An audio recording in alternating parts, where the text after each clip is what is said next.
Good morning and welcome to St. Joe's Parish in Ottawa on this third Sunday of Easter. On this third Sunday of Easter, we have another recognition story from John's Gospel, which speaks about Peter's renewal and commitment to love and serve the risen Christ by loving and caring for all the people he will encounter as he continues Jesus' ministry. This later addition to John's Gospel suggests that this is a new beginning for Peter, who, at a moment in crisis, denied Jesus, and on Easter morning was overwhelmed by the discovery of the empty tomb. For the author of John, it is important that this new beginning be situated where it all began in Galilee, near the Sea of Tiberias. The last time Jesus was by the Sea of Tiberias was during his earthly life. He fed the disciples and a large crowd with 5 barley loaves and 2 fish. This action was a sign, and his disciples and the people had trouble interpreting its meaning. They did not understand that Jesus was giving himself to them through the bread and the fish.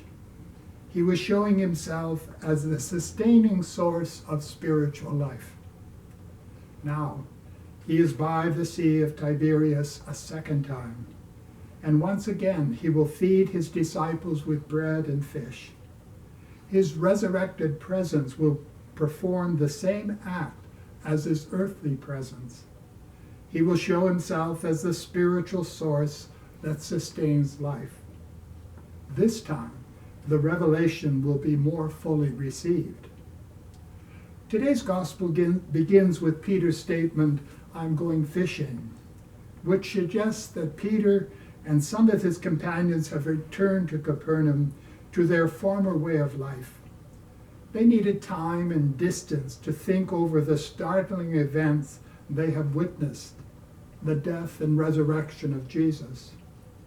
What better place than in the familiar surroundings of their hometown and the familiar work they did before being called by Jesus to become fishers of people. After fishing all night, they discovered they have labored in vain, for as day breaks, they haul in an empty net. Exhausted, disappointed, they see a stranger on the shore who appears to know they have caught nothing, for he invites them to cast the net to the right side of the boat, assuring them that they will find some fish. In responding to the invitation, Peter and his companions caught so many fish they could not haul the net into the boat. It is at this moment the beloved disciple recognizes the Lord, not from his voice, his words, or appearance, but from the overwhelming abundance of fish. Those fish recall the baskets full of leftovers the disciples collected after thousands shared bread in that same area. John's recognition of Jesus caused Peter to jump into the water and swim to shore, where he finds a charcoal fire with fish on it and bread. Once more, as Peter is being washed and fed, he will align his way of thinking and acting with Jesus.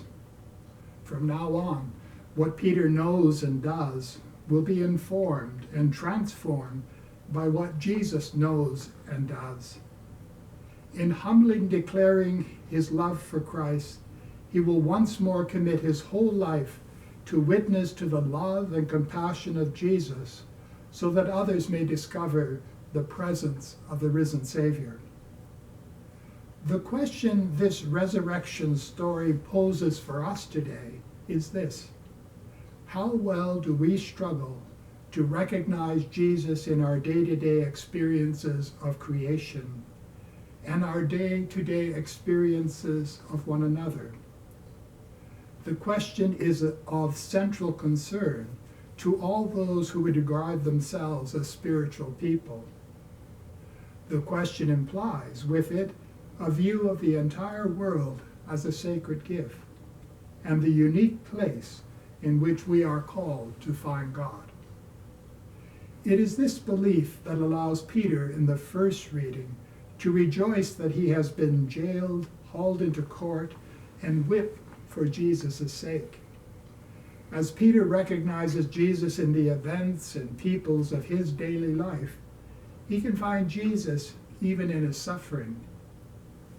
What about us who are blessed and renewed in the Easter water and fed with the bread of life as we gather to celebrate our encounter with the risen Christ? Do we recognize Jesus in all of God's creation and all the people around us? Do we recognize Jesus in the events of our daily lives? Recognizing Jesus in all of creation, especially in our day-to-day human encounters, is what it means to live a life of faith.